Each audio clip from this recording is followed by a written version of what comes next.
ये एक Whirlpool AC का रिमोट है और इसमें क्या दिक्कत आ रही है, कभी तो चल जाता है ठीक, कभी नहीं चलता। कई बार ऐसे मार के भी चल जाता है, कई बार ये बटन मिस कर जाते हैं, कोई बटन काम करता है, कभी नहीं काम करते, कभी सारे ही बंद हो जाते हैं, कभी ऑन ऑफ का बटन भी थोड़ा सा कस के दबा दबा के होता है, कभी टेम्परेचर वाला। तो इसकी हम फुल सर्विस करेंगे वर्लपूल एसी के रिमोट की, और देखेंगे इसके अंदर क्या प्रॉब्लम हो सकती है, कैसे वो लूजिंग दूर करें और कैसे उसको ठीक करें, कैसे कीपैड वगैरह फुल सर्विस करेंगे और आपको बताएंगे। और कोई सा भी रिमोट हो, उसकी भी सर्विस सबकी सेम होती है, जैसे कि इसकी भी अदर वाले की, लेकिन ये विदाउट डिस्प्ले आपका थोड़ा सा अलग है, डिस्प्ले वाले में थोड़ा सा अलग होता है। तो चलो दोस्तों, इसको खोल लेते हैं, खोल के इसको रिपेयर करते हैं और आपको बताते हैं कैसे आप इसकी सर्विस वगैरह कर सकते हैं। पहले तो आप इसके दोनों सेल निकाल लें। दोनों सेल निकालने के बाद सबसे पहले तो जब भी आप कोई रिमोट वगैरह कुछ भी खोलने तो उसमें पेच वगैरह जरूर देख ले। वैसे इसमें कोई पेच वगैरह इसमें है नहीं, लेकिन ध्यान रखें कि हर ज्यादातर रिमोटों में पेच आते नहीं, लेकिन कुछ रिमोटों में ऐसे हैं पेच भी आते हैं और कुछ हिडन भी होते हैं। तो जैसे कि इसमें पहले यहाँ पेच देख लें, यहाँ कोई नहीं है। तो इसमें क्या होता है, इसमें थोड़े से आगे की साइड पेच देते हैं। तो जैसे कि ये रैपर है, इस रैपर को आप हटाएंगे यहाँ से, ये चुपका होता है दोस्तों। तो इस रैपर को जैसे ये हटाएंगे तो एक पेच यहाँ पे, ये पेच आप इसको खोल लें। यहाँ पे पेच होता है इसमें। अधिकतर जो रिमोट में पेच होते हैं वो पीछे की साइड होते हैं। तो एक पेच यहाँ खोल लिया, हो सकता है इसमें दूसरी तरफ पेच हो, तो एक बार इसको वैसे ही खोल के देख लेते हैं, नहीं हुआ तो फिर हमें यहाँ से भी उखाड़ना पड़ेगा इसको। तो एक बार हम इसको थोड़ा सा देख लेते हैं, या फिर बीच में भी हो सकता है। तो दोस्तों ये खुल गया, वैसे इसमें पेच तो नहीं है, एक ही पेच दे रखा था इसमें, यहाँ वाला पेच दे रखा था, बाकी तो और कोई पेच नहीं है। तो दोस्तों इसकी थोड़ी सी कंडीशन ऐसी ही हो रही है, यहाँ पे देखो पहले ये स्प्रिंग गल गई होगी, तो गलने के बाद यहाँ पे वायर लगी है और स्प्रिंग में इसमें भी जंग लगा हुआ है। ये वाली जो स्प्रिंग, तो ये स्प्रिंग भी साफ करना। तो पहले हम ये स्प्रिंग बाहर निकाल लेते हैं, स्प्रिंग निकालने के बाद इसको भी हम साफ कर लेते हैं, या लगी लगी स्प्रिंग को साफ कर लेते हैं, थोड़ा जंग है इसके अंदर।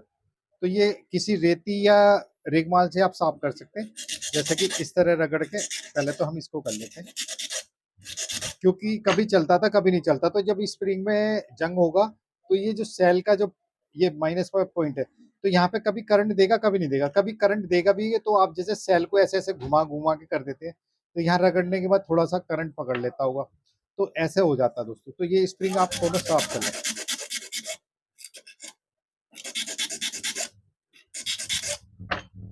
तो ये आप इसको साफ कर लें, फिर ये वाली जो स्प्रिंग है इसमें भी जंग है, ये भी आप निकाल के एक बार साफ कर लें। ये देखो इसमें भी ये यहाँ पे जंग लगा हुआ, तो ये भी आप साफ कर लें।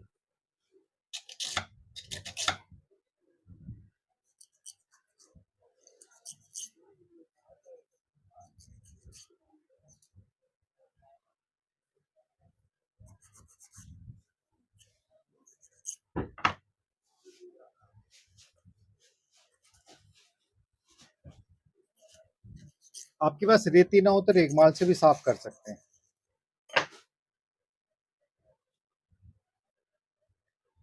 तो दोस्तों ये अभी हमने साफ कर लिया, ये स्प्रिंग तो हमने साफ कर लिए, साफ करके यहाँ से लगा सकते हैं इसको ऐसे ही यही। और ये वाली जो स्प्रिंग है इसमें भी जंग है, तो ये भी हम इसको लगे लगे ऐसे करेंगे, क्योंकि थोड़ा सा पुराना हो रहा है, अगर ज्यादा वो करेंगे तो टूट जाएगी, फिर आपको दूसरी लगानी है। तो इस तरह उंगली रख के इसको भी साफ कर लें, इसको भी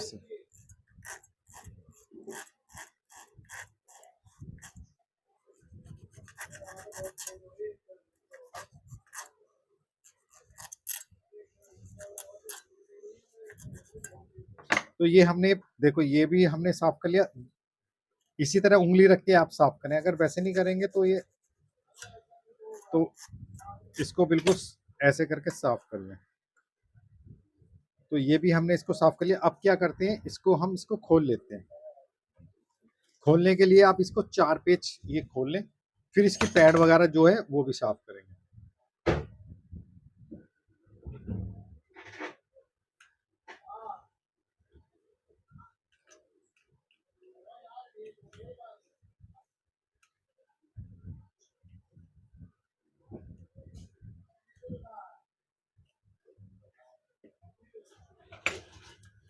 तो ये चारों पेज खोलने के बाद आप इसको निकाल लें।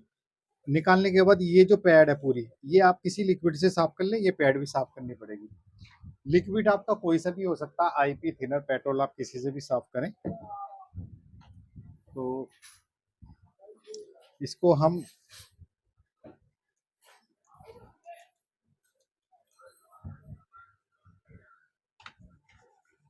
इस तरह लिक्विड डाल के ये हम साफ कर लेते हैं।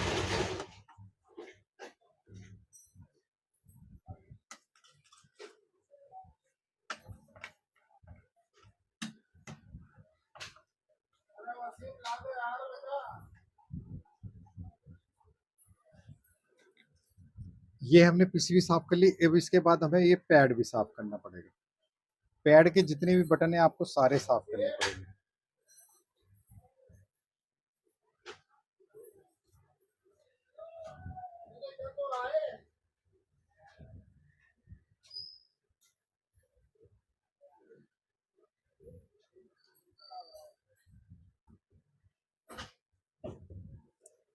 तो इसको अगर आप घर पे हैं तो इसे साफ पानी से धो भी सकते हैं, सर्फ के पानी से धो के साफ कर सकते हैं। फिर आप ये पीछे से भी साफ करें। पीछे से ये जो रबड़ मट्टी वगैरह लगी है ये सारी साफ कर लें। ये देखिए सारे बटन साफ हो जाएंगे, मट्टी वगैरह जो लगी है ये सारे साफ कर लो आप इस तरह करके।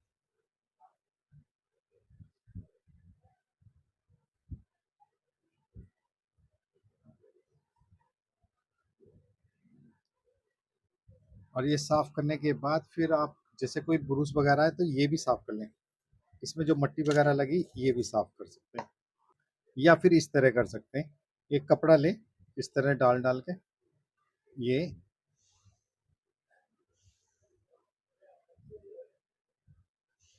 इस तरह करके सारे बटन आप साफ कर सकते हैं। अब क्या करते हैं, इसको हम लगा लेते हैं। जैसे आपने रबड़ निकाली थी सेम वैसे ही इसको डाल दें।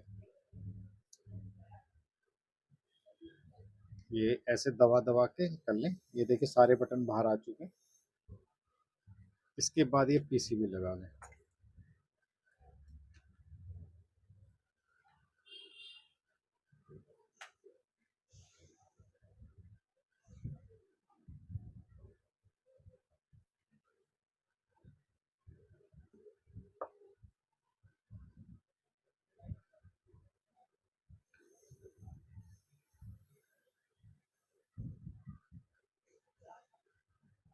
चारों के चारों पेच लगा लें आप इसमें।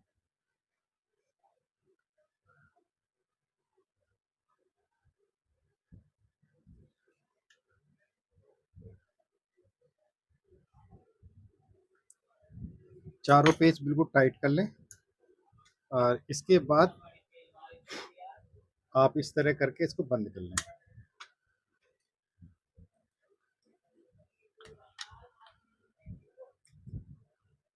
ये जो स्प्रिंग है ये यहाँ नीचे है, इसमें यहाँ करके इसको पिरो लें।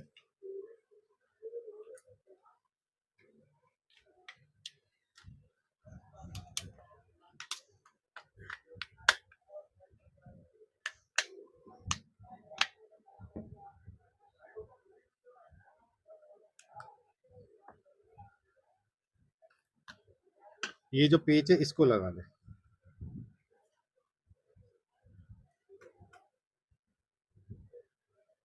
ध्यान रहे ये पेज जरूर निकाल लेना, ये इसमें चिपका होता है। अब जैसे ये थोड़ा सा छूट गया तो यहाँ पे थोड़ा गम लगा के हम इसको हल्का सा चिपका देंगे। पहले हम इसको चेक भी कर लेते हैं एक बार हम इसको सारे बटन चेक कर लेते हैं। सेल लगाने के बाद सारी बटन वगैरह इसके पूरे क्लियर कर लेते हैं। तो ये देखिए, ये देखिए ये भी बिल्कुल सही है। ये तो सारे बटन आप चेक करें इसमें। ये देखिए हमारे बिल्कुल सब वन टच काम कर रहे हैं। तो अब क्या करें हम इसमें, ये जो हमारा ये बार बार छूट रहा है क्योंकि ये गम थोड़ी वो हो चुकी, तो कोई भी हल्की सी ट्यूब ले ले बॉन फिक्स वगैरह, इसका हल्की सी यहाँ पे कर ले। ये हल्की सी करने के बाद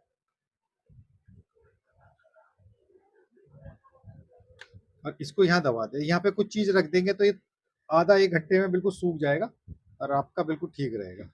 ये देखिए, तो ये हमारा देखिए बिल्कुल फर्स्ट क्लास काम करने लगा, सारे काम करने। तो जो इसमें इस तरह मारने वाली बीमारी थी और वो वैसे थे, वो तो सर्विस करने से पूरी ओके हो चुकी।